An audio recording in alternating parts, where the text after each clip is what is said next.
자, 시조 세 편은요, 말씀드린 것처럼 뭐 하는 거야? 평시조, 그죠? 평시조하고 연시조하고 사술시조, 이 세 개가 종합적으로 실려 있는 거기 때문에 평시조이자 단시조인 황진예, 어저 내일이야, 이거 하고요. 그죠? 평시조이지만 그런, 평시조의 구조가 두 수 이상이죠. 그죠? 두 수 이상 있는 연시조의 형태를 띠고 있는 만흥이요. 그 다음에 마지막으로 세 번째가 조선 후기에 등장한 뭐요? 3장 6구 45자 내외 중에서 두 개의 구가 길어진 거, 물론 여기서 뭐 자기가 쓰고 싶은 만큼 양으로 길어진 거죠. 그죠? 그게 바로 사설시조입니다. 그래서 서민들의 삶의 애환이라든가 아니면 삶의 모습들을 그려냈다는 거 알아두셔야 되는 거고. 갑니다. 일신이 살자 하니 이렇게 나오는 거죠. 갑니다. 일신 앞에 어르시고 일신이 사자 하였더니 물것 개워 못 살리로다 가로 닫으시고요. 이게 구분하자면 초장이겠죠. 그죠? 근데 초장도 보면은 글자 수가 꽤 길죠. 그죠? 약간 뭐 어쨌든 네, 사대부, 양분 사대부보다는 뭐 약간 배우지 못한 약간 느낌이 들긴 하는 건데 어쨌든 그렇더라도 갑니다. 일신은 뭐야? 화자 한 몸이 써놓으세요. 화자 한 몸이 사자 하였더니 뭐야? 살고자 했더니 이런 얘기죠. 이 한 몸이 내가 뭐 의역하자면 그렇게 되는 거죠. 내가 한번 살아보고자 하였더니 아니 이놈의 물것에다 미치시고요. 자, 물것이 바로 뭐야? 실제로 무는 것들이죠. 그래서 써놓으세요. 뭐라 써놔? 무는 그러니까 써놓으세요. 사람을 물어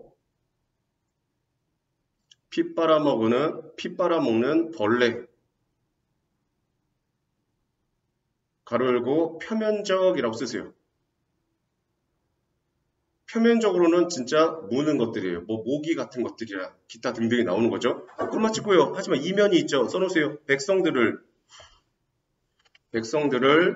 착취하는 온갖 존재들을 상징하는 겁니다. 그 존재들에겐 당연히 아전, 관리들이 들어가겠죠.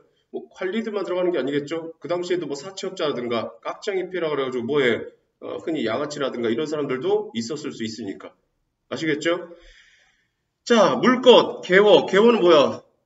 겨워가 뭐야? 힘겨워. 정말 이겨내기 힘겨워. 못 살리로다 뭐해? 못 살겠다 이런 얘기입니다. 가로 닫으시고요. 자, 가로친 부분 여기다 쓰세요. 뭐라 쓰냐면 조선 후기 현실을 반영한 내용으로 물것으로 인한 세상살이의 어려움을 토로하는 겁니다.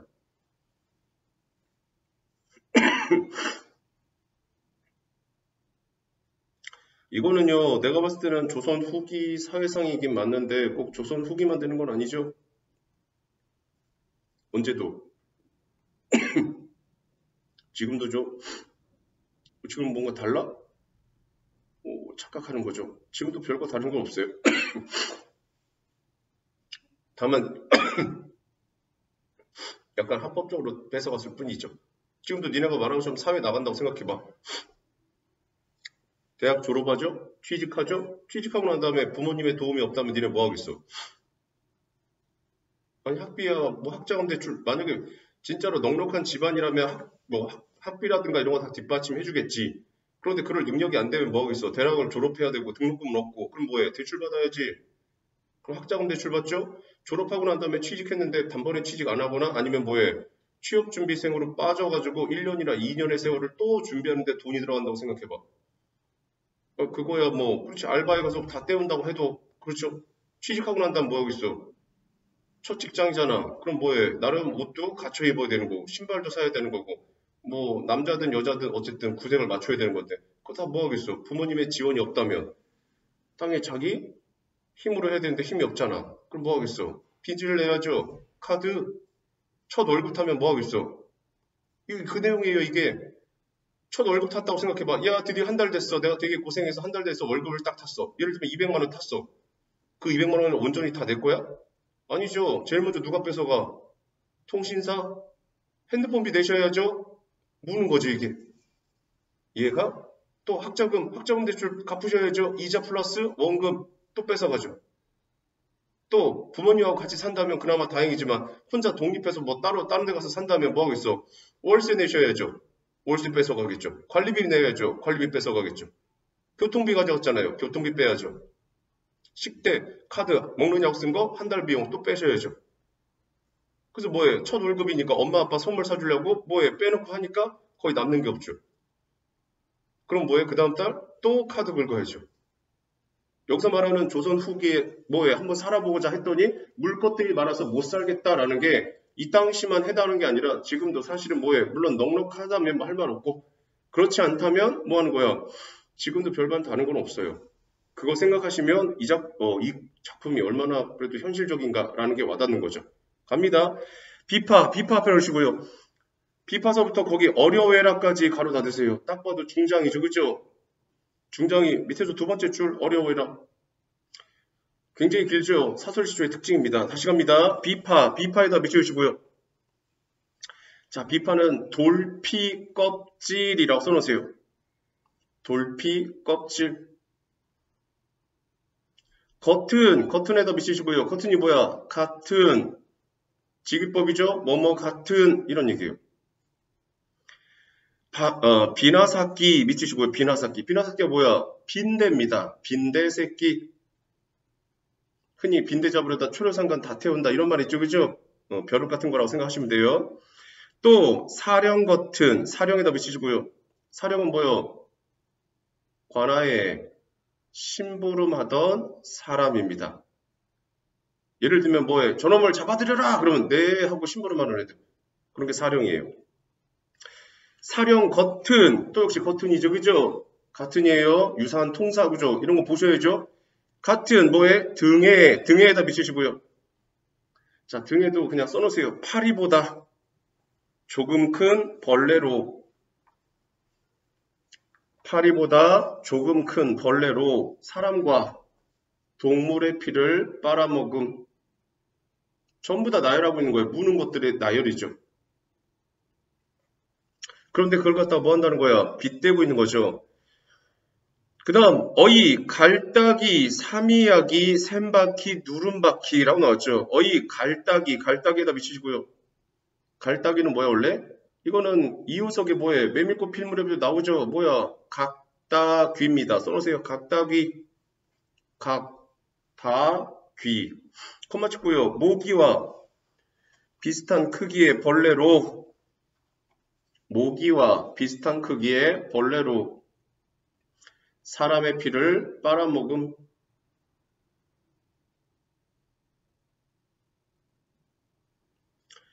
어이 갈따기에 삼이야기 밑줄주고 삼이야기는 발음이 약간 비슷하죠. 그죠? 뭐요? 삼이야기 사마귀입니다. 사마귀에 샘바퀴에다 밑주고요. 샘바퀴는 뭐요? 흰색 바퀴벌레요. 흰색 바퀴. 누름바퀴는 뭐예요? 노란색의 바퀴 이런 거겠죠. 핏겨 같은 가랑이며 핏겨에다 밑주고요. 핏겨는 딱정벌레입니다. 딱정벌레 같은 가랑이며 가랑이에다 밑주고요. 가랑이는 뭐요? 머리 안 감으면 머리에 흔히 뭐 생긴다 그래? 그 이의 새끼가 바로 얘입니다. 이의 새끼. 가랑이며 보리알같이 생긴 수퉁이며 수퉁이에다 밑주고요. 수퉁이 뭐야? 크고 굵으며 살찐 이입니다. 크고 굵어서 살찐 이. 그러니까 이가 어떻게 보면 사람 피를 잘 빨아먹어갖고 뭐 하는 거야? 좀 몸집도 크고 살도 통통하게 오른 거 수퉁이며 주린이에다 밑주고요. 주린은 뭐야? 고전문학에서 디귿은 지읒으로 고치면 되죠? 주린이에요. 주린이가 뭐야? 앞에 한 글자만 넣으면 되잖아. 뭐? 굶주린이죠. 그러니까 얘는 피를 좀 덜 빨아먹었든가 잘 못 빨아먹은 거겠죠. 각간니에다 밑주고 이거 되죠? 갓이 뭐야? 이제 막 깐 아래서 깬 써놓으세요. 이제 막 아래서 깬 입니다.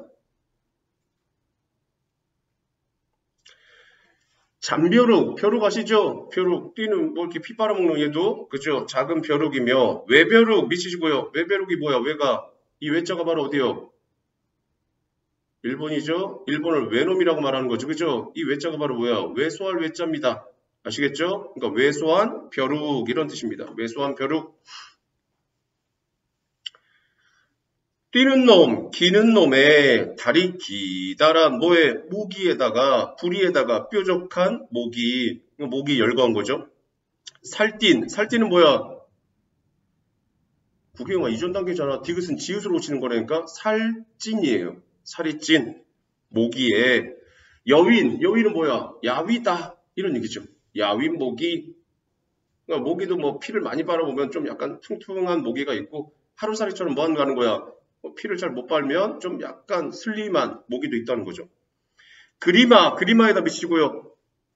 그리마는요 써놓으세요. 지네 다리 여러 개 달린 벌레. 그 지네와 비슷하게 생긴 벌레입니다. 뾰루기에다 미치고요. 얘도 뾰루기도 뭐해? 벌레의 일종이라고 써놓으세요. 전부 다 그냥 뭐 피 빨아먹거나 사람 물거나 동물 피 빨거나 이런 벌레들을 나열한 거예요.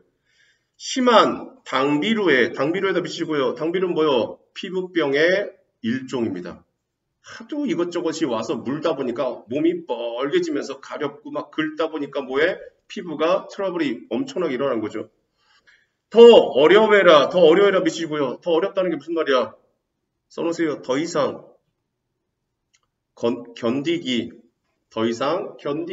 어려운 현실입니다. 자, 가로 닫으시고요. 가로신 것들은 써놓으세요. 일단 각종 물것들의 특징을 해학 말했죠. 사설시조의 특징은 해학입니다. 웃음이죠. 해학, 익살스럽게 열거함, 열거법 하나 쓰시고 하나만 더 써놓으세요. 뭐라 써놔? 백성들을 수탈하는 관리들에 대한 불만을 노골적으로 드러내며 사설시조의 특징인 해학성을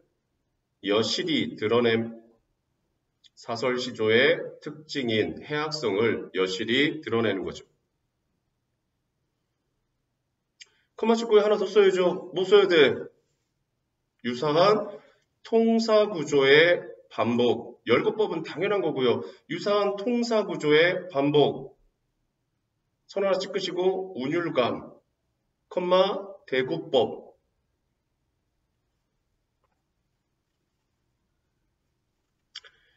그중에다 미치시고요. 그중에 종장입니다. 써놓으세요. 종장의 첫 세 글자 수 고정. 종장의 첫 세 글자 음수일이라고도 말합니다. 첫 세 글자 수 고정이죠. 그 중에 차마는 미치시고요. 오늘날은 차마 이런 말로 하지만 뭐예요? 도저히 이렇게 해석하면 되죠. 그 중에서도 도저히 못 견디겠는 것은 온유월 뭐예요? 5월하고 6월이죠. 5월과 6월에 복다림 미치시고요. 복다림이 뭐야? 복이 들어온 무더운 날. 흔히 무슨 더위라고 그래? 삼복더위라고 그러죠? 초복, 중복, 말복 이렇게 말하죠. 그래서 왜 삼계탕 먹고 그런 날? 자, 복다림에 18인가 하노라. 18에다가 미치시고요. 써놓으세요. 썩은 고기나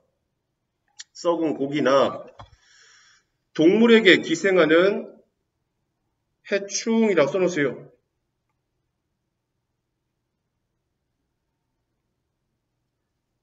그만 싶고요. 백성을 수탈하는 탐관, 오리를 상징합니다. 자, 탐관 오리들이 백성을 수탈하는 거 한자성어로 뭐라 그래? 출연전 했잖아.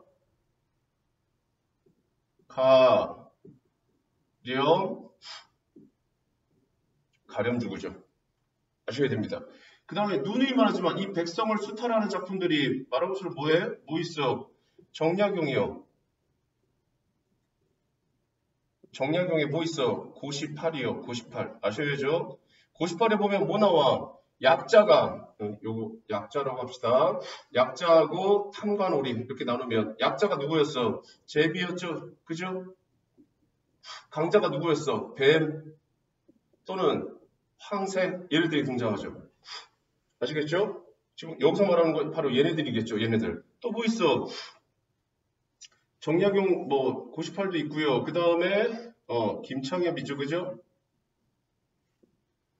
김창엽에 뭐가 있어? 산민이에요. 산민. 산에 사는 백성. 약자는 당연히 산민이고요. 여기서는 대놓고 호랑이라든가 근데 호랑이도 무서운 존재인데 호랑이보다 더 무서운 존재가 뭐라고 나와? 관리라고 나와요. 대놓고. 아시겠죠? 그 다음에 뭐 있어? 이재현이죠. 그죠? 이재현에 사리화가 있죠. 사리화. 사리화가 별한 뜻입니다. 여기서는 뭐해? 늙은 농부. 줄여서 그냥 늙은 농부. 여기는 누구야? 참새. 아시겠죠? 이런 것들은 기본적으로 좀 알아두셔야만 네 어쨌든 외부직으로 물어본다면 당연히 춘향전에서는 뭐해? 변학도 같은 인물들이죠. 이해가시? 알아두셔야 됩니다. 자, 그래서 사설시조는 말씀드린 것처럼 역시 해학적인 성격을 띠고 있는 거고요. 해학성을 떠나서 백성들의 어떤 힘든 삶을 갖다가 뭐해? 약간 익살스럽게 나열도 했고요. 열거도 했고요. 그 다음에 뭐 하는 거야? 유사한 통사구조도 반복을 했고요. 아시겠죠? 리듬감도 부여한 거죠. 자, 내용 정리합시다. 사설시조. 써놓으세요. 갈래는 사설시조. 성격은 당연히 해학적이 먼저 나와야죠. 해학적, 풍자적, 우의적이라고 써놓으세요. 우의적이 뭐야? 돌려서 간접적으로 비판한 거죠. 주제는요. 세상살이의 어려움과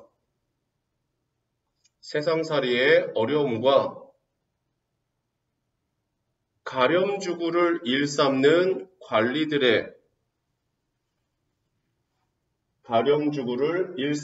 관리들의 횡포, 비판.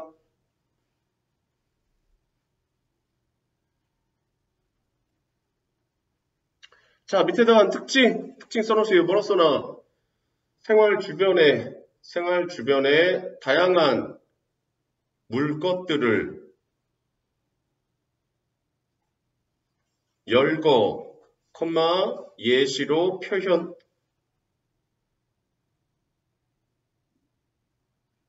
두 번째, 유사한 통사구조 반복. 세 번째, 누누이 말하지만 계속 강조합니다. 사설시조의 특징은 바로 뭐야? 해학성이에요. 웃음을 유발한다는 거죠. 근데 여기는 비판의 속성까지 있으니까 웃음 플러스 비판이면 뭐가 되는 거야? 풍자가 되는 겁니다. 웃음만 유발하면 해학. 그 웃음을 유발하면서 은근히 돌려서 비판하면 풍자. 아시겠죠? 알아두셔야 됩니다. 자, 그렇게 보시고요. 뒤에 수의 비밀하고 그 다음에 나상을 해야 되는데요. 일단 나상부터 합시다. 나상하고 다음 시간에 나상 뭐 마무리 질 수 있으면 마무리 짓고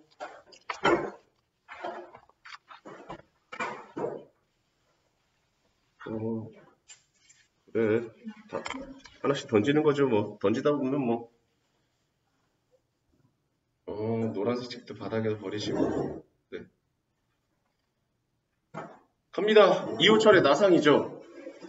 자, 이거 몇 번이나 얘기하지만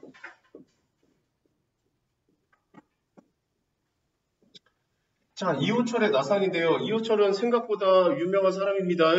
이 나상이라는 작품 말고요. 이 사람이 쓴 유명한 작품 뭐 있어? 이 타량이라는 작품이 있습니다. 타량. 고향을 벗어나서 어디로 가? 부산으로 가죠. 부산으로 가서 젊은이들 넷이서 뭐 하는 거야? 겪게 되는 어떤 피란민지, 그러니까 피란지에서의 삶을 갖다가 그리는 거죠. 그래서 이호철이 나오면 6.25 전쟁, 그죠? 보통 뭐라 그래 이걸? 전후소설 이렇게 말을 해요. 이 전후소설을 즐겨 쓰는 게 이호철이라는 거 아셔야 됩니다. 자, 이 나상에서도요, 말한 것처럼 소설이죠. 소설이다 보니까 당연히 제일 먼저 생각해야 될 게 뭐예요? 시점입니다. 아시겠죠? 꼭 생각하셔야 되고 시점 하면 누가 나와야 돼? 나가 등장했느냐 안 했느냐에 따라서 이거 몇 번이나 알겠죠? 그죠? 뭐로? 1인칭으로 가거나 3인칭으로 간다는 겁니다. 아시겠죠? 만약에 나가 등장하면 1인칭이고 등장하지 않으면 3인칭인 거죠. 그래서 나라는 게 바로 뭐라는 거야? 서술자가 되는 겁니다. 서술자. 이 서술자가 1인칭에서 뭐라 그래? 작품 안에 내재한다 이렇게 말하는 거죠. 오케이? 그래서 이 1인칭의 나가 뭐가 되는 거야? 주인공이 되면 1인칭 주인공 시점이 되는 거고 관찰자가 되면 1인칭 관찰자 시점인데 그렇게 말하면 안 돼요. 1인칭 주인공 시점은 뭐라고 말하는 거야? 작품 안에 서술자가 등장인물에 내면 읽어 못 읽어? 자, 나라는 캐릭터 봐봐. 지금 이 소설에 얘기하는 거 아니야? 일반적인 얘기하는 거야. 나라는 캐릭터가 있어? 나 어디 있어? 작품 밖에 있어? 작품 안에 있어? 나는 오늘 이랬겠다. 나는 누구를 만났다. 나는 밥을 먹었다. 나는 그녀가 이랬다. 자, 나라는 캐릭터 작품 안에 있어 없어? 있지. 그럼 나 등장인물이 아니야. 등장인물이지. 자, 내 중심으로 이야기하니까 내가 서술자지, 그지? 왜? 내가 주인공이거든. 나 내 마음 읽어 못 읽어? 자, 내가 A를 봤어. 쟤 뭐 좀 별론 것 같아. 내 스타일이 아니야. 어때? 내 마음 읽어 못 읽어? 읽지. 그러니까 1인칭 주인공 시점은 뭐라고 말하는 거야? 작품 안에 서술자가 뭐해? 자기를 중심으로 자신의 내면을, 등장인물의 내면을 읽어 못 읽어? 읽어. 왜? 나도 등장인물이잖아. 물론 여기다 플러스 알파로 뭐가 들어가야 돼? 나를 제외한 나머지는 뭐 하는 거야? 못 읽어? 뭐로 해야 돼? 말과 행동을 통해서 파악을 하는 거야.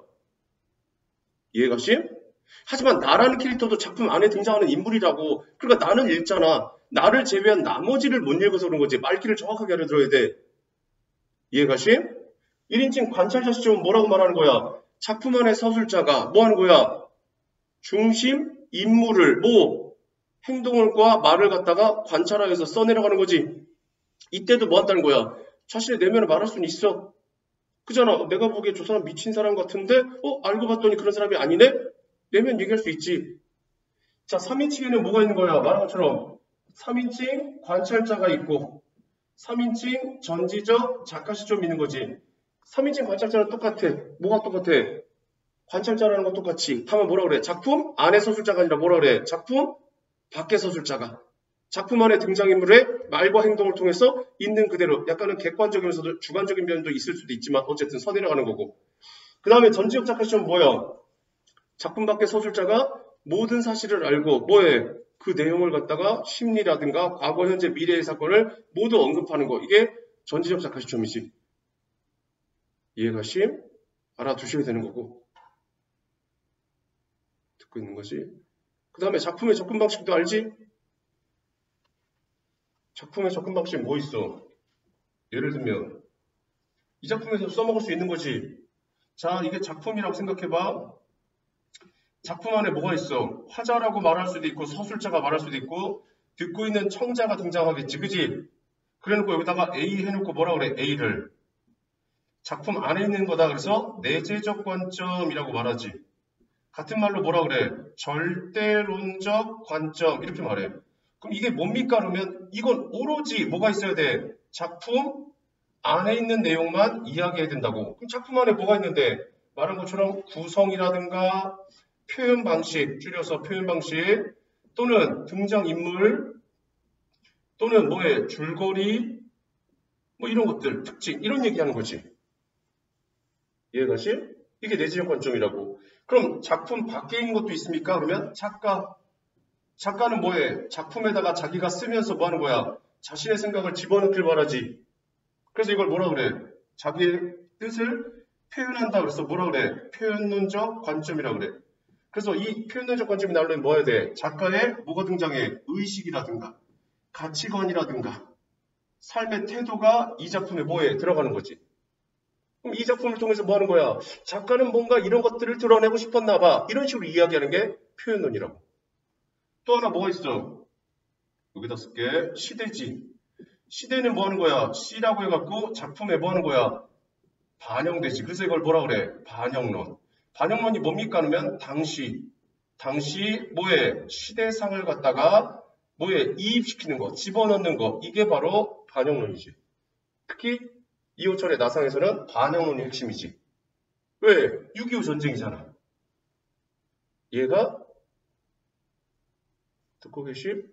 그 다음에 마지막으로 뭐야? 독자지. 독자는 뭐해? 작품을 읽고 뭔가 얻어간단 말이야. 그래서 이걸 뭐라 그래? 효과적인 걸 써먹는다 그래서 효용론이라고 그런다고. 효용론은 바로 뭐 하는 거야? 독자의 뭐 깨우침이라든가 아니면 감상이라든가 이런 것들. 감상. 나 이 작품 읽고 난다. 자, 봐봐. 이호철이 나상을 학교에서 언급 살짝 했을 테니까 이 작품은 무슨 식 구성이야? 이거 말해야 되는데. 그렇지. 그러니까 잘 봐. 이 작품은 바깥의 이야기라는 외화와 그 안의 이야기인 내화로 구성되어 있는, 즉 외화에서 내화, 내화에서 외화로 이어지는 액자 형태의 구조를 취하고 있어. 그럼 무슨 논이야? 무슨 논이야? 내가 지금 말한 거 작품 밖에 있는 요소야? 작품 안에 있는 요소야? 작품 안에 있는 요소잖아. 그러니까 뭐라고 그래야 돼? 내재적 관점 또는 절대론적 관점이라고 하는 거야. 이해가시? 자, 이 작품은 6.25 전쟁을 배경으로 형제 간의 어떤 우애의 회복과 화해를 그리고 있는 내용이야. 싫어? 그럼 작가는 이 작품을 통해서 뭐해? 6.25 전쟁이라는 전쟁 상황에서 형제 간의 우애가 회복되는 과정을 그리고 싶었나 봐. 자, 이렇게 말하면 무슨 논이야? 표현론이야. 나 이 작품에서 약간 모자르긴 하지만 형이 동생을 생각하는 마음에서 나 깊은 감명을 받았어. 나도 오늘 집에 와서 동생한테 잘해줘야지. 무슨 논이야? 효용론이라고. 자, 이 작품에서 형이 절뚝거리는 발로 인해서 더 이상 걷지 못하자. 뭐해? 며칠을 더 살겠다고 이래? 그러면서 쏴 죽이는 인민군의 모습을 통해 당시 생명이 뭐해? 경시되던 모습을 느낄 수 있어. 그럼 무슨 논이야? 반영론이야. 이렇게 물어볼 수 있는 거라고, 기본적으로. 아시겠죠? 그러니까 소설이 등장했다 하면 당연히 일단 기본적으로 고전소설이 아니라면 시점은 생각하셔야 되는 거고, 작품의 접근 방식까지는 이건 그냥 기본 옵션인 거야. 이것도 모르고 있으면 말이 안 되는 거지. 이렇게 물어봤을 때 시험 문제를 만약에 이 작품의 접근 방식을 낸다면 둘 중에 하나야. 학교에서 언급을 했다면 뭐 하는 거야? 다음 중 학생들의 감상 태도가 다른 것은 이렇게 줄 수 있고, 그때는 뭐 하는 거야? 내재 하나 주고 외재를 줄 수 있겠지. 외재를 4개 주고 내재 하나 주면 내재 찾으라는 얘기지. 근데 학교에서 이거 이렇게 내면 이게 뭐예요? 헷갈릴까봐 보기 박스에다가 뭘 줄 수 있어? 설명을 줄 수 있지. 예를 들면 절대론적 관점이란 뭐예요? 작품 내에서 등장하는 구성 요소, 표현 방식, 줄거리, 주제 이런 것들을 중점적으로 언급하는 것이다. 이렇게 말해놓고 뭐 하는 거야? 다음 중 보기 박스에서 언급한 관점으로 작품을 접근한 학생은 이렇게 말하겠지. 이해가심? 이해한 거예요?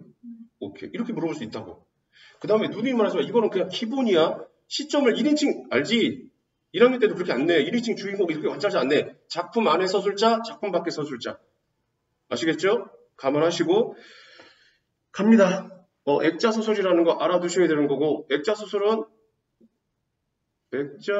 무슨 구성으로 가? 어쩔 수 없이 무슨 구성으로 가? 역순이지. 역순이 뭐야? 현재에서 과거, 과거에서 현재로 이어지겠지, 그지? 갑니다. 시원한 앞에 하시고요. 시원한 여름 저녁이었다. 가로 닫으시고요. 자, 외화야, 내화야? 바깥 이야기야, 안의 이야기야? 외화예요. 써놓으세요. 외화의 계절적, 시간적 배경입니다. 외화의 계절적, 시간적 배경. 계절은 여름이고요. 시간적 배경은 저녁이죠. 바람 앞에 하시고요. 바람이 불고 시커먼 구름대가 서편으로 몰려 달리고 있었다. 당연히 서쪽으로 가는 건 해가 지고 있으니까 저녁 무렵이니까. 그 구름이 몰려 쌓이는 먼 서편 하늘 끝에서 이따금 칼날 같은 번갯불이 번쩍이곤 했다. 비가 오려고 하나? 이쪽 편 하늘의 별들은요, 구름 사이에서 이상스레 파릇파릇 빛났대요. 그러니까 저쪽 서쪽은 그래도 번개가 버벙 치는 것 같은 느낌인데 이쪽 편은 덜하다는 거죠. 달은요, 구름 더미를 갖다 요리조리 해치고 빠져나왔다가 지금 뭔 말이야? 달이 보였다, 안 보였다 하는 거죠. 아무래도 구름이 지나가면서 가리면 안 보이는 거고, 구름이 이제 뭐 하는 거야? 지나가면 보이는데 그걸 갖다가 이 사람은 뭐라고 표현한 거야?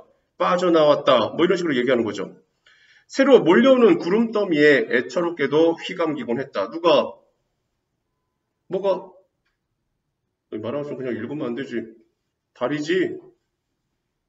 그럼 무슨 말이야? 달이 가만히 있는데 구름이 쓱 가렸다가 빠져나왔다 싶은데 다시 새로운 구름이 쓱 가렸다는 거지. 어려운 말 아니야? 주체는 잡아야지.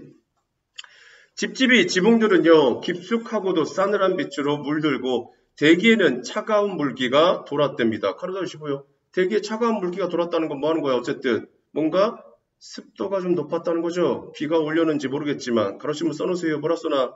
외화의 배경으로 저녁 무렵 어두운 분위기를 형성하는 배경 묘사라고 써놓으세요. 뭔가 사건이 그지? 그렇게 밝아 보이지는 않다는 얘기예요. 땅 위에 무언지 불길한 느낌이 들도록 차단한 정적이 흘렀답니다. 조용하다는 거죠. 철과 나는요, 베란다 위에 앉아 있었답니다. 철에다가 동그라미 치시고요.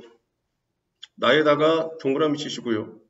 특히 나에다가 먼저 선 하나 찍으시고. 나가 등장했지. 그럼 몇 인칭이야? 1인칭이지. 뭐라고 써야 돼? 외화에? 지금 이거 외화야. 외화에 1인칭 서술자라고 써놓으시고요. 콤마 찍고 작품 안에 서술자.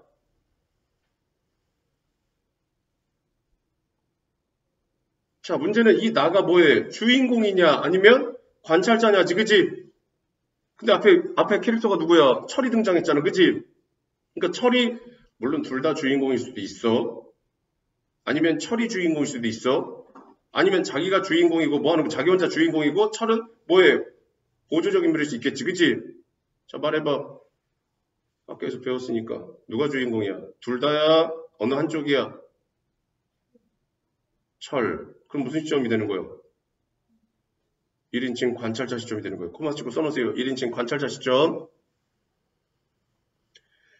자, 그 철하고 나에다가 묶으시고 써놓으세요. 뭐라 쓰면 외화는 묶으신 데다 쓰세요. 외화는 나와 철의 대화가 중심이며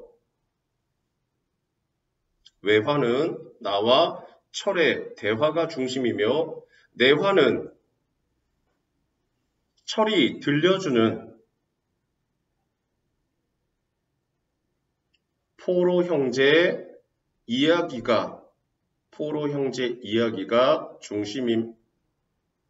그러니까 지금 외화는 나랑 철이가 대화를 이루면서 이야기를 전개해 나가는 게 핵심인 거고, 내화로 들어가면 뭐 하는 거야? 이제 철이가 야 옛날에 형제가 있었대. 이런 형제래. 라고 하면서 뭐해? 형제 이야기를 중심으로 가져간다는 거예요. 그 다음 보세요. 자, 베란다 위에 앉아 있었답니다. 막연한 원시적인 공포감 같은 소심한 느낌에 사로잡혀 무한정 묵묵히 앉아 있었답니다. 철은요, 먼 하늘가에 시선을 준 채 연방 담배를 피웠답니다. 뭔가 속이 타는지 아니면 그냥 일반적으로 이 사람 버릇인지 모르겠지만, 자, 이렇게 한동안 말없이 앉아있다가 철 앞에 오시고요. 철은 문득 다음과 같은 얘기를 들려주었답니다. 괄호 닫으시고요. 저 가로친 부분 이제 뭐예요? 무슨 얘기 들려줘? 철이 들려주잖아. 다음과 같은 얘기가 무슨 얘기야? 형제 이야기죠. 그죠? 그럼 뭐야 이게? 여기다 써놓으세요. 뭐라고 써놔? 외화에서 화살표 내화로 이동. 콤마 현재에서 화살표 과거로 이동. 콤마 6.25 전쟁 당시 포로로 끌려가다 포로로 끌려가던 두 형제의 이야기를 소개하는 액자식 구성, 액자식 구성인데 현재에서 과거로 가면 뭐라 그랬어? 역순행적 구성 써놓으세요. 당연히 따라다니는 거예요. 액자식 구성 따라다니면 웬만하면 역순행이 따라다녀요. 아시겠죠? 현재에서 과거로 간 겁니다. 시점도 바뀌는데 시점이 바뀌는 거는 이따가 얘기합시다. 아시겠죠? 확실하게 외화는 나하고 철이 중심이고 주인공이 누구야? 철이가 주인공이야. 나는 뭐야? 철이와 이야기를 하면서 뭐해? 이야기를 조금씩 소개해주는 관찰자였던 거지. 이해가심? 자, 이제 내화로 갑니다. 형은요, 27살이었고요. 동생은요, 22살이었답니다. 몇 살 차이야? 5살 차이네. 그지? 동생에다가 밑주고시고 누구야 얘가? 나중에 말하지만 미리 얘기합시다. 누구야? 외화에 등장하는 철이라는 인물이죠. 그죠? 써놓으세요. 외화에 등장하는 철이라는 인물이에요. 그러니까 철이 나한테 들려준 얘기는 누구 얘기야? 두 형제 이야기라고 말했지만 실제로는 누구 얘기인 거야? 자신의 이야기였던 거죠. 아시겠죠? 형 앞에 하시고요. 형은 둔감했고 위태위태하도록 솔직했고 결국 조금 모자란 사람이었다. 가로 닫으시고요. 자, 소설에서는 뭘 말하고 이거? 응?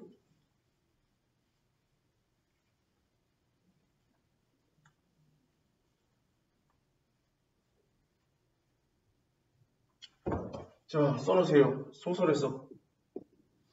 이것도 아르시를 이제 보자마자. 자, 소설에서 뭐가 나와? 인물의 제시 방법이 있죠.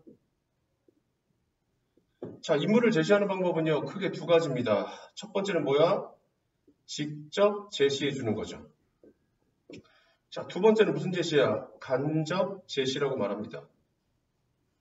이 간접 제시를 다른 말로 뭐라 그러냐? 극적 제시라고 말합니다. 극적 제시. 자, 직접 제시는 직접 어쨌든 언급을 해주기 때문에 이걸 뭐라 그러냐? 말해주기라고 말합니다. 말해주기. 영어로 telling. 간접 제시는요, 그 사람의 말과 행동을 통해서 보여주는 겁니다. 그래서 보여주기라고 말하죠. 말해주기는 서술자가 뭐 하는 거야? 서술자나 아니면 등장인물이 그냥 언급을 해버리면 되는 거고요. 보여주기는 뭐 하는 거야? 인물의 말과 말과 행동을 통해서 짐작하는 거죠. 짐작. 아시겠죠? 간접 제시입니다. 그래서 showing이라고 말을 하는 거죠. 자, 그럼 가로친 부분 뭐야? 형이라는 캐릭터에 대해서 얘기하고 있지, 그지? 대놓고 말해주고 있어? 아니면 형의 말과 행동을 통해서 짐작할 수 있어? 대놓고 말했죠. 형의 성격이 뭐라는 거야?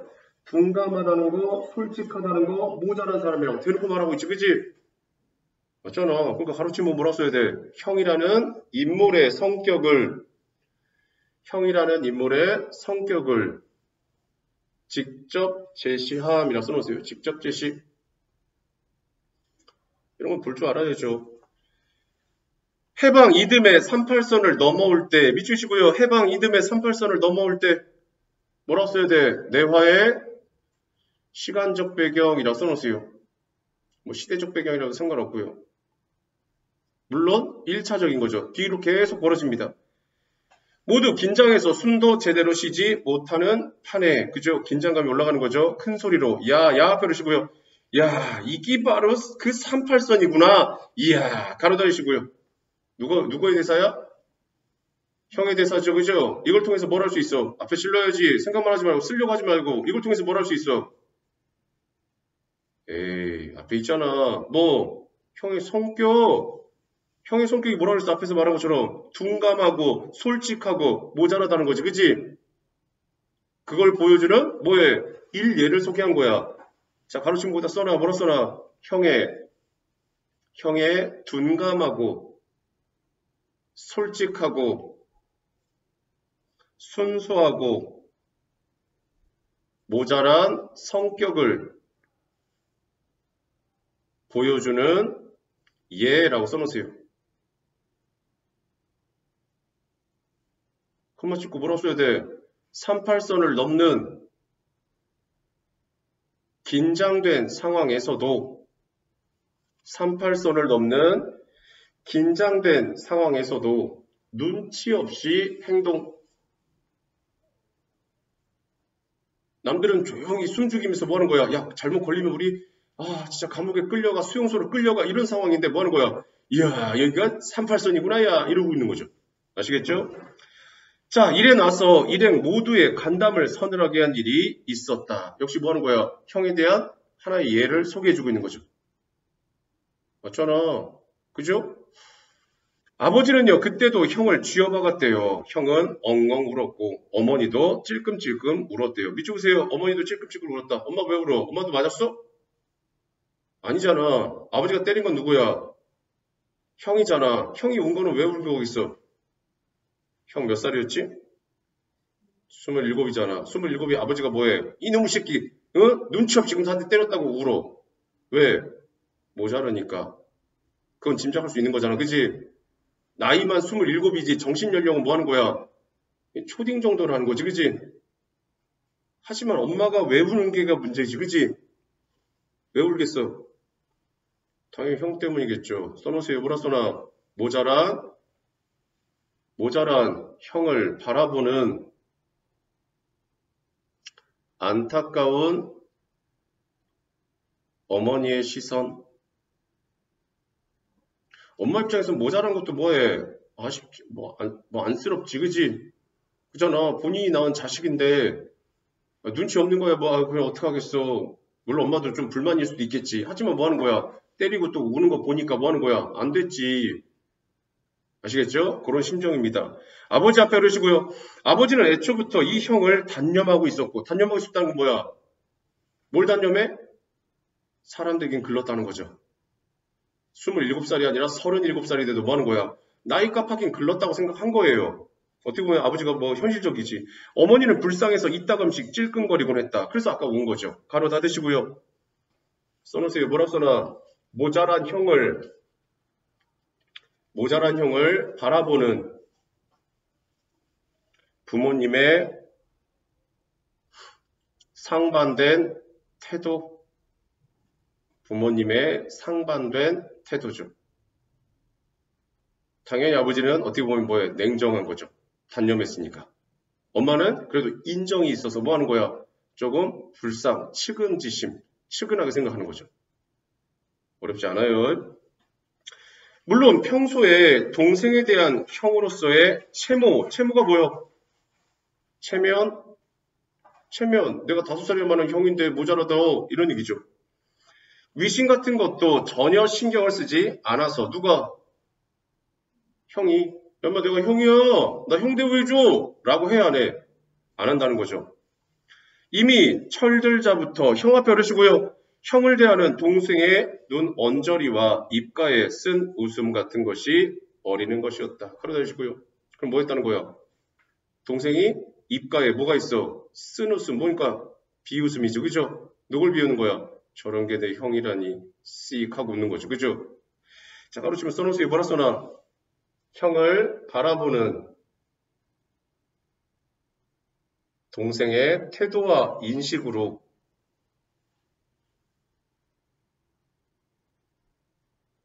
정상적인 형 대접보다는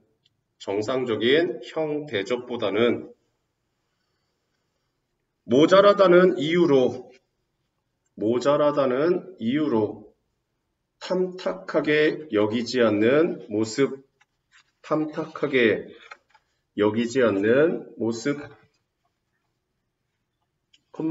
냉소적 시선이라고 써놓으세요. 냉소적 시선. 냉소가 뭐야? 차갑게 비웃는 거죠. 오케이? 그러니까 동생이 어떻게 보면 그냥 있는 그대로 얘기하면 뭐 하는 거야? 동생 입장에서는 그게 현실인 거죠. 좀 나쁘게 말하면 뭐 하는 거야? 동생이 좀 버릇이 없는 거죠. 아무리 모자라도 형인데, 그지? 그런 거 차이 있고 있죠. 자, 오연한 성미와 잘 어울려 있었답니다. 오연한 성미에 답이시고요. 어려운 단어죠, 그죠? 거기다 써놓으세요. 뭐라 써놔? 태도가 거만하거나 그렇게 보이는 이런 얘기입니다. 그러니까 오연한 성미, 누구의 성미야? 잘 어울려 있었다. 누가? 앞에 쓴웃음을 진 거잖아. 쓴웃음을 짓는 모습이 오연한 성미와 잘 어울린다는 거잖아. 그럼 쓴웃음을 지은 게 누구야? 형이야, 동생이야? 동생이지. 이해가심? 그럼 동생의 성격이 어떻다는 거야? 좀 거만하거나 그렇게 보인다는 거지. 이해가십니까? 그럼 무슨 뭐야 이거 동생의 성격을 무슨 제시한 거요? 오연한 성미라고 말해줬잖아. 직접 제시죠. 써놓으세요. 동생의 성격을 직접 제시. 왜 틀리는 걸 자꾸 겁내지? 틀리더라도 대답을 던지는 게 훨씬 더 난데. 어머니 앞에 보시고요. 어머니는요, 형에 대한 아버지의 단념이나 동생의 이런 이런 투는 뭐예요? 아까 말한 썩은 미소 같은 거죠. 그죠? 아니면 오연한 성미의 태도겠죠. 더 서러웠는지도 몰랐대요. 그러나 형은요, 아버지가 어머니나 동생의 표정에 구애 없이 미치고요. 구애 없다는 건 뭐야? 거리낌 없이 이런 얘기예요. 하루하루가 그저 천하태평이었다. 가로 달으시고요. 그러니까 형은 아버지의 뭔가 구박이라든가 동생이 자기를 무시하는 거에 대해서 인식해 못한다는 거죠. 신경 써 안 써? 안 쓴다는 거죠. 가로치면 써놓으세요. 뭐라 써놔? 형의 성격과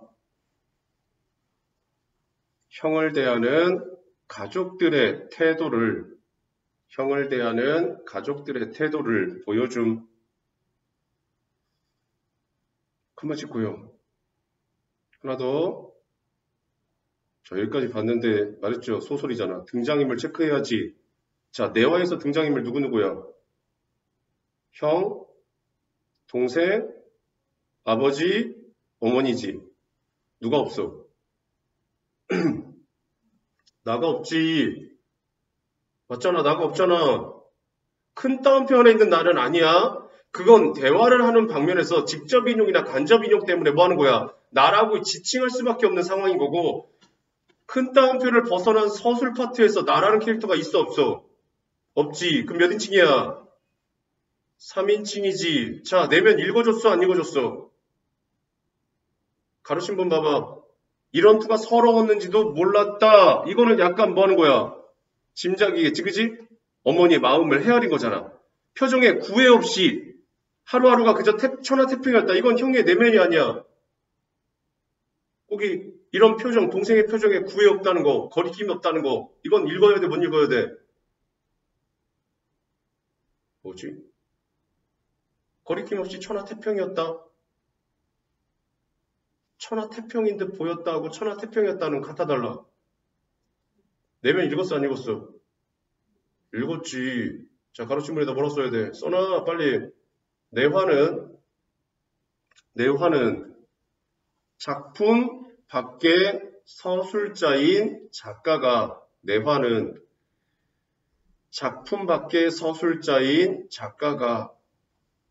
등장인물의 내면이나 사건 전반을 서술하는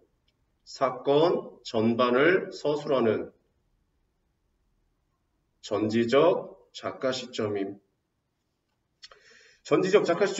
그래서 내화하고 외화의 시점이 다르다는 것도 반드시 알아두셔야 됩니다. 단순히 외화에서 내화로 이동한 게 아니라 외화에서 내화로 이동함으로써 현재에서 과거로 가는 거고요. 오케이? 더불어서 뭐예요? 시점도 1인칭 관찰자에서 전지적 작가로 바뀌는 겁니다. 소설이잖아. 알아두셔야죠. 단순히 그냥 줄거리만 알 때 이거 갖고는 안 되는 거 뻔히 알잖아. 줄거리 물어보는 학교 거의 없어. 누가 줄거리 물어봐. 줄거리를 물어보더라도 뭐 하는 거야? 어딘가에다 밑줄 긋고 이 밑줄 친 A에 대한 문맥적 의미가 뭐냐라고 물은 거지. 그러면 앞뒤를 살펴야 되는 거지. 이해가심? 뻔히 다 아시니까 생각하시고 갑니다. 사변이 일어나자. 미시보세요. 사변이 일어나자. 뭐요? 내화의 시대적 배경 두 번째라고 써놓으세요. 내화의 시대적 배경 두 번째. 컴마 뭐야? 6.25 전쟁이죠. 아까 첫 번째는 뭐였어? 38선을 넘어온 거니까 6.25 전쟁이 벌어진 거야 아니야? 아니지. 6.25 전쟁 벌어졌는데 어떻게 38선을 마음대로 몰래 넘어 못 넘지. 경계가 삼엄할 텐데 아시겠죠? 그러니까 그때는 그래도 조금 해방되고 난 다음에 뭐 하는 거야? 38선으로 쳐져 있었으나 뭐 하는 거야? 사람들의 왕래가 물론 비밀리에 몰래 왔다 갔다 할 수 있는 정도까지는 된 거지. 그러다가 이제 뭐 하는 거야? 남북의 갈등이 극에 달해서 뭐 하는 거야? 동족상잔의 비극이 벌어진 거지. 이거 시대적 배경이라 봐야죠. 자, 일어나자 형제가 다 군인의 몸이 됐답니다. 그죠? 군인이면 어디야? 북쪽이야? 남쪽이야? 헐. 얘네 아까 38선 뭐 했어? 넘어왔잖아. 그럼 무슨 군이야? 국군이지. 북한군은 보통 뭐라고 말해? 소설에서 그냥 군인이라고 말하면 안 돼. 인민군이라고 그래야 된다고. 아시겠죠? 인민군은 북한군을 말하는 거고 그냥 국군 이렇게 말하면 그냥 한국군을 말하는 거라고. 아시겠죠?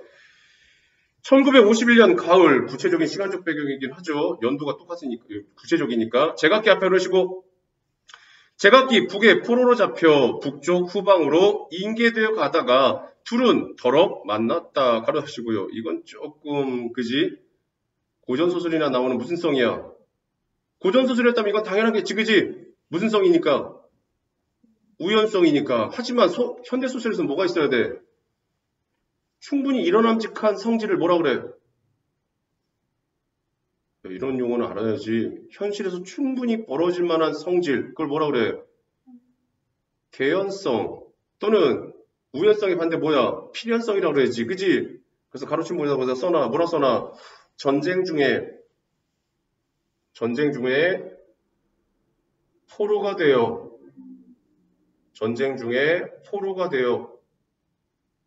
우연히 만나게 되는 두 형제,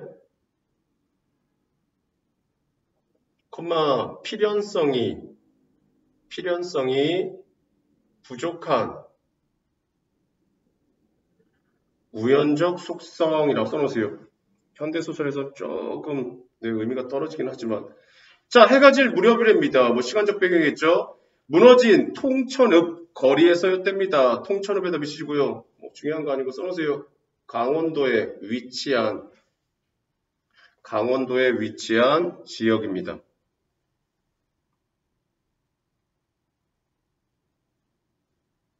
그만 찍고요. 뭐라고 써야 돼? 어쨌든 통천읍에서 뭐 한 거야? 만났잖아. 뭐가 나와? 공간적 배경 1 써놓으세요. 공간적 배경 1. 내와의 서술 방식 물어볼 가능성 상당히 있는데 나 같으면 물어보는데. 어쨌든 그 다음 형 앞에 하시고요. 형은 대뜸 울음보를 터뜨렸답니다. 펄렁한 야전잠바에 맨머리 바람이었고요. 터럭터럭한 군화를 끌고 있었대요. 동생도 한순간은 흠칫했으나 형이 울음을 터뜨리자 난처한 듯 설그머니 외면을 했대요. 형에 비해서는 주제가 조금 깔끔해서 산뜻한 초록색 군 작업복 차림이었대요. 가로 달시고요. 다시요. 형은 형에다 동그라미 치시고요. 자, 캐릭터 거기다 써놓으세요. 뭐라 써놔? 솔직하고 천진난만하지만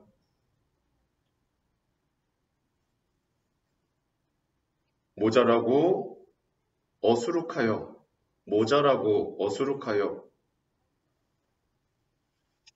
사회 현실에 잘 적응하지 못하는 인물. 좋게 말하면 순수한 거고요. 나쁘게 말하면 모자란 거예요.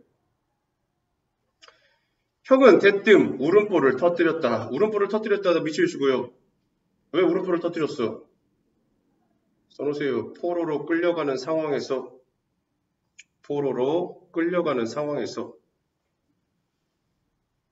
동생을 만난 반가움이겠죠.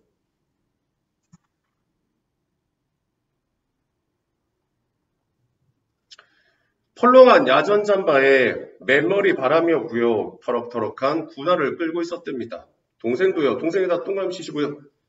자, 동생 캐릭터도 써놓으세요. 뭐라 써놔? 아까 말한 것처럼 성격이 어때? 성격이 오연하고 냉정하여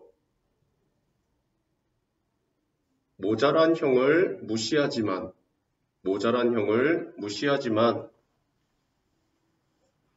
차츰 형제애를 회복하는 인물. 차츰 형제애를 회복하는 인물. 그만 찍고요. 어려운 환경에서도 잘 적응하며 살아감.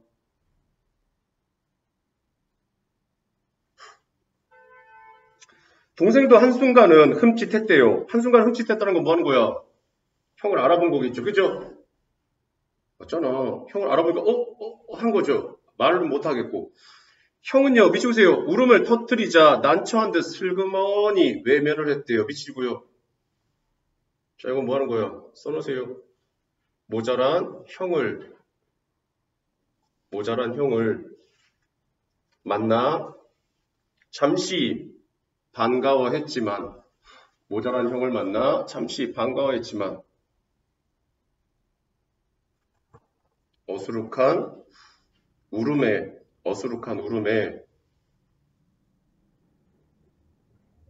심리적 외면을 하는 동생의 냉철함이죠. 쉬운 말로 하면 싸가지가 없는 거죠. 형제고. 형에 비해서는요, 주제도 미치고요. 주제는 뭐야? 물론 여기서는 여러 가지 뜻이겠지만, 여기서 모습이겠죠. 그죠? 겉모습. 조금 깔끔해서 산뜻한 초록색 군 작업복 차림이었답니다. 가로 닫으시고요. 자, 가로친 부분을 뭐하고 있어? 써놓으세요.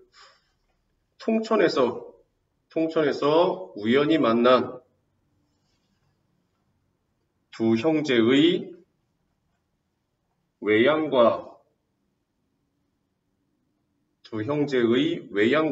태도를 대비하여 두 인물의 살아갈 방향을 암시라고 써놓으세요.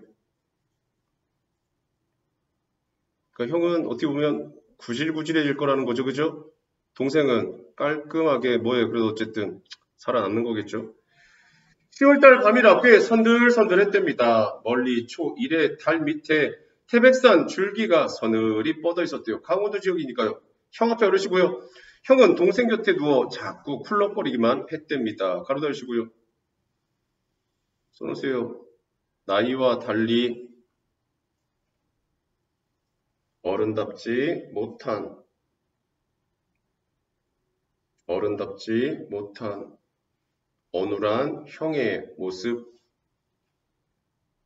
어눌한 형의 모습이죠. 일행 모두가 잠들었을 무렵 경비병 비치시고요. 누구야? 경비병 누구야? 그냥 경비병이야? 그럼 안 되지. 정확하게 말해야지. 누구야? 인민군입니다. 왜 인민군이죠? 포로로 잡혔으니까. 왜 포로로 잡혔는데 인민군이죠? 아까 말했잖아. 남한으로 내려와서 군인이 됐으니까 뭐가 있을 가능성이 높아? 국군이죠. 그럼 국군이 포로로 잡히면 같은 국군한테 잡히긴 좀 말이 안 되지. 물론 전혀 불가능한 건 아니지만 죄를 졌다면 그렇게 가능하겠지만 그게 아니라 뭐 하는 거야? 적군인 인민군에게 잡힌 거지. 그러니 경비를 쓰고 있는 이 군인도 뭐해? 인민군이어야지. 사그러진 불 곁에 둘러앉아 잠이 들었답니다. 하늘 한복판은요, 이따금 끼룩끼룩 밤기러기가 울며 지나갔대요. 자, 중략 부분 줄거리. 형은요, 고향과 가족 생각에 쿨럭쿨럭 울며 넋두리를 하지만 미치우세요. 형은 고향과 가족 생각에 미치시고 써놓으세요. 고향에 대한 향수. 한자성어 수구초심. 여우가 죽을 때 처음 태어난 언덕을 향해서 머리를 두고 죽는다. 수구초심. 동생은 아무 반응이 없다. 미치보세요. 동생은 아무 반응이 없다. 미치시고요. 뭐요? 아까 말한 오연하고 냉철한 모습. 사흘째 되던 밤부터 형은요, 경비병에게 얻은 밥 한 덩이를, 미치보세요. 밥 한 덩이를 동생과 나눠 먹고는 한다. 미치고요. 뭐요? 써놓으세요. 비록 모자라지만 형으로서의 역할과 동생에 대한 애정을 드러내는 모습. 동생과는 반대죠. 그래도 동생 생각해서 뭐 하는 거야? 밥 한 덩이 얻어가지고 나눠 먹고 있잖아요. 그죠? 이렇게 지내면서 동생은요, 형의 인간적인 모습에, 미치세요. 동생은 형의 인간적인 모습에 마음을 열고 미치고요. 이게 바로 작품의 주제의식이죠.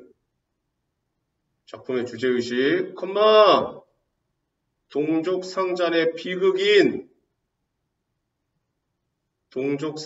비극인 6.25 전쟁을 통해 형제를, 정신 차려야 되는데, 형제를 회복, 그게 이 작품의 메시지인 거죠. 전쟁이 일어나지 않았다면 뭐 하겠어? 형은 형대로, 동생은 동생대로 살면서 뭐 하겠어? 관계가 더 단절될 수도 있었겠죠. 이해 가심? 하지만 6.25 전쟁이라는 눈앞에 낀 난관을 통해서 뭐 하는 거야? 형제가 조금씩 회복되는 과정입니다. 좀만 있으면 끝나. 정신 차리세요. 그 다음 형 앞에 어르시고요. 형이 울면 외면하지 않고요. 함께 울게 된답니다. 가로 달으시고요. 써놓으세요. 통천에서 아까 강원도 소재지 통천에서 형을 외면하던 심리적 거리감이 함께 포로 생활을 거치며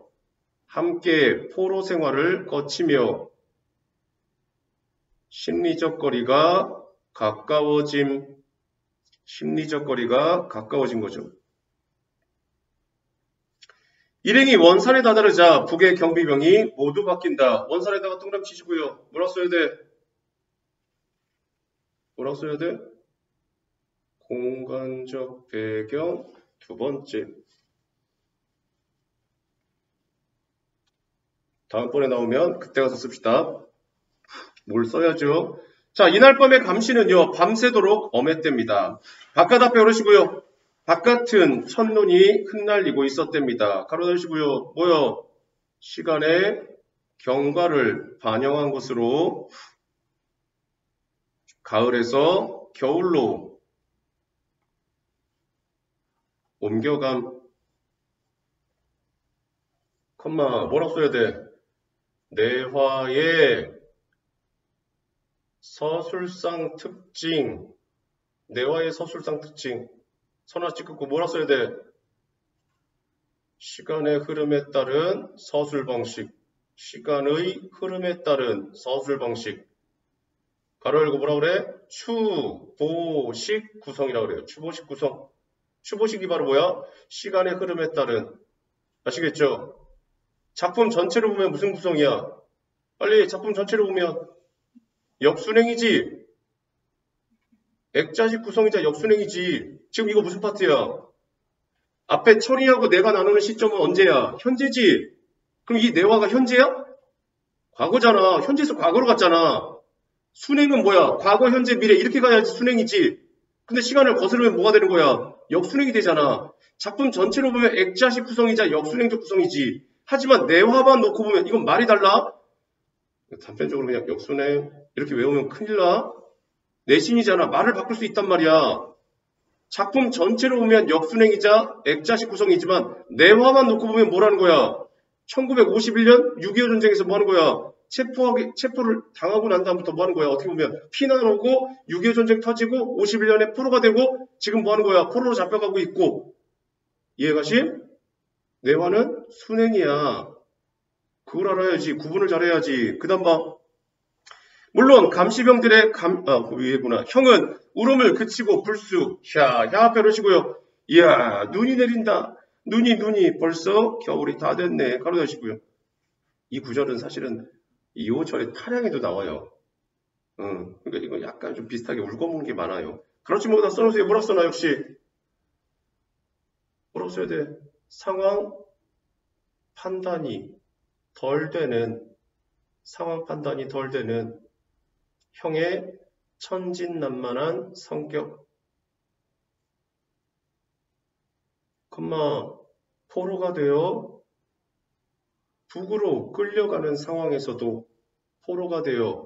북으로 끌려가는 상황에서도 눈 경치를 즐김.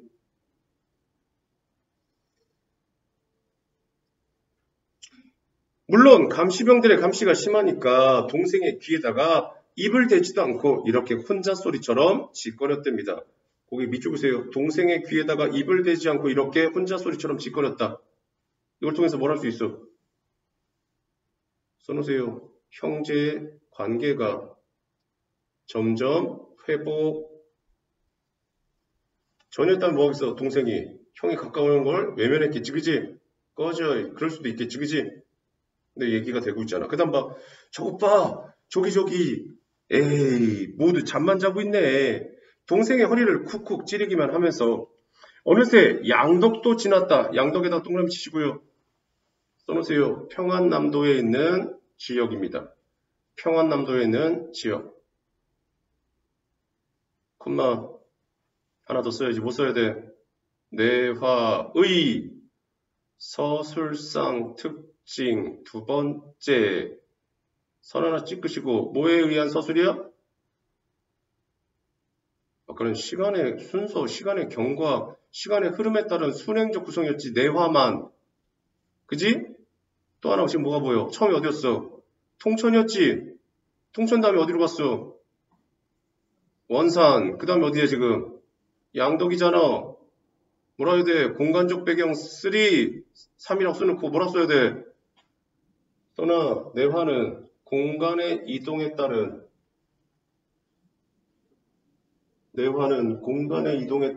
서술 방식을 씀.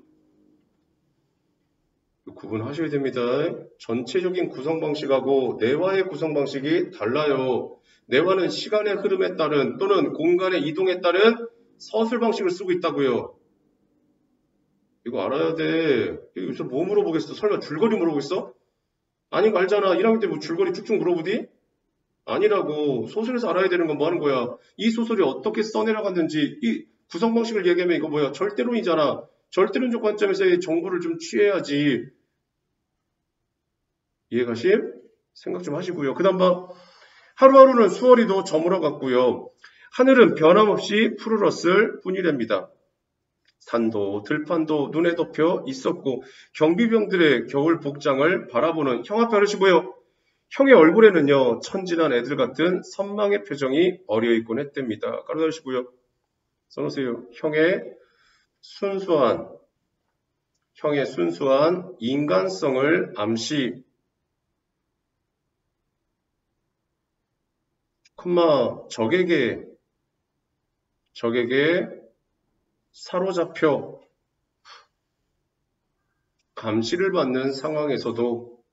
적에게 사로잡혀 감시를 받는 상황에서도 경비병의 복장을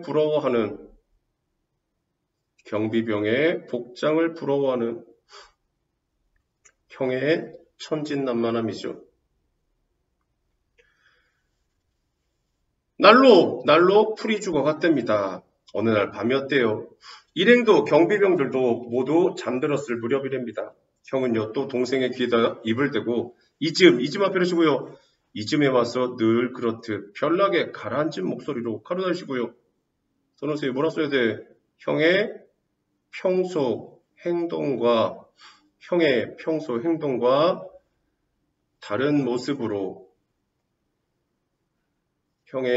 평소 행동과 다른 모습으로 불행한 사건,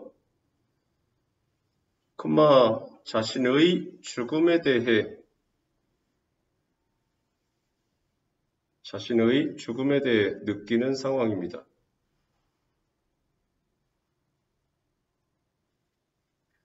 그 새끼 생각이 난다. 마음이 꽤 좋았대야. 이런 얘기죠. 그 새끼에다 미치시고요. 누구야? 이거 물어볼 수 있어요. 이것도. 누구야? 철이야? 그렇죠. 이거 지금 내화 상황이야. 그럼 형이 말하는 그 새끼라고 말하는 건 누구야? 써놓으세요. 북한 인민군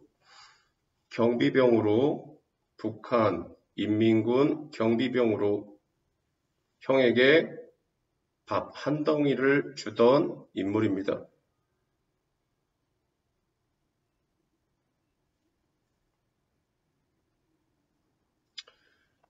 점점점. 동생은 말이 없어요. 나 원래 다리에 담증이 있는데 담증에다 미치시고요. 그냥 간단하게 써놓으세요. 뭐라 써놔?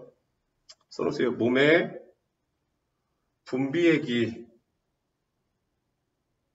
잘못된 병이라고 써놓으세요. 너도 알지 않니? 요새 미치세요. 요새 좀 이상한 것 같다. 야 미치시고요. 그럼 뭐야? 다리에 뭔가 병이 있으니까 뭐 하겠어? 걷는 게 힘들어지겠지. 그치? 걷는 게 힘들어지면 뭐 하겠어? 포로를 호송하는 상황에서 뭐 따라가지 못하겠지. 이해가 심? 왜? 포로들이 걷는 속도가 있을 거 아니야. 그 속도에 보조를 못 맞추겠지. 그럼 보조를 못 맞추니까 뭐 하겠어? 다른 뭐 차에 태워오거나 뭐 이렇게 해서라도 데려가야 되는데 그게 아니라면 뭐 해야 돼? 걸리적거리는 거지. 그러니까 뭐 해야 돼? 제거를 해버리는 겁니다. 그 상황이죠. 그거 써놓으세요. 오래 걷기 힘든 상황으로 형의 비극적 결말을 암시하는 겁니다. 하고는요, 해죽이 웃었답니다. 해죽이 미치시고요. 써놓으세요. 흐뭇한 태도로 웃어 보이는 모양입니다. 형도 속으로는 알고 있으면서 뭐 하는 거야? 동생 그래도 좀 안심시키려는 의도로 그냥 헤헤 하고 웃는 거죠. 점점점. 동생은 놀라 돌아다보았답니다. 여느 때 없이 형은요 쓸쓸하게 웃으면서 두 팔로 동생의 어깨를 천천히 끌어안으면서 칠성아 미치보세요. 칠성아 야 흠썩은 춥다 미치시고요. 뭐야 흠썩 뭐야 몹시 춥다 이런 얘기죠. 그죠? 칠성이가 누구야? 칠성이가 누구야? 동생이자 누구야? 외화의 철이겠죠. 그죠? 이쪽 부분 써놓으세요. 뭐라 써놔? 동생에 대한 형의 걱정이라고 써놓으세요. 점점점. 저 말이다. 엄마는 날 늘 불쌍히 여겼대이알. 야, 칠성아. 내 다리 앞에 놓으시고요. 내 다리가 좀 이상한 것 같디야. 가로 다주시고요. 써놓으세요. 뭐라 써놔? 다리의 불편함을 느끼며 고통을 호소하는 형의 모습. 불길한 분위기 고조라고 써놓으세요. 불길한 분위기가 고조되는 거죠. 점점점. 동생은 계속 대답이 없죠. 동생 앞에 놓으시고요. 동생의 눈에서 다시 눈물이 비어져 나왔답니다. 가로 닫으시고요. 이건 좀 대단히 큰 거죠. 써놓으세요. 뭐라 써놔? 냉정하고 오연한 동생의 태도 변화라고 써놓으세요. 컴마 씻고 어수룩한 형을 외면해오던 동생이 포로 호송 과정에서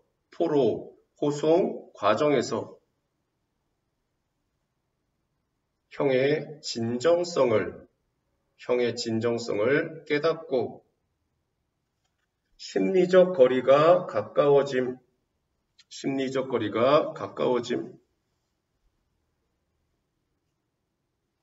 그만 찍고요. 형에 대한 걱정으로 인해 눈물을 흘림. 형에 대한 걱정으로 인해 눈물을 흘리는 상황입니다. 눈물까지 흘려주네. 형은 벼랑간 두 눈이 휘둥그레져서 동생의 얼굴을 멀끔히 마주 쳐다보더니 왜 우니? 왜 울어? 왜? 어서 그치지 못하겠니? 또 동생을 걱정해 주는 거죠. 하면서 도리어 제 편이 누구야? 누구 편? 형이죠. 또 울음을 터뜨리고 있었답니다. 형은 심심한 분에 그치? 이튿날 형 앞에 오시고요. 형의 걸음걸이는 눈에 띄게 절름거렸답니다. 혼자 소리도 풀이 없었대요. 가로 닫으시고요. 써놓으세요. 뭐라 써놔? 전과 확연히 달라진 형의 행동으로 담증이죠. 담증으로 인한 병세가 점점 악화되어 비극적 결말을 맞게 됨.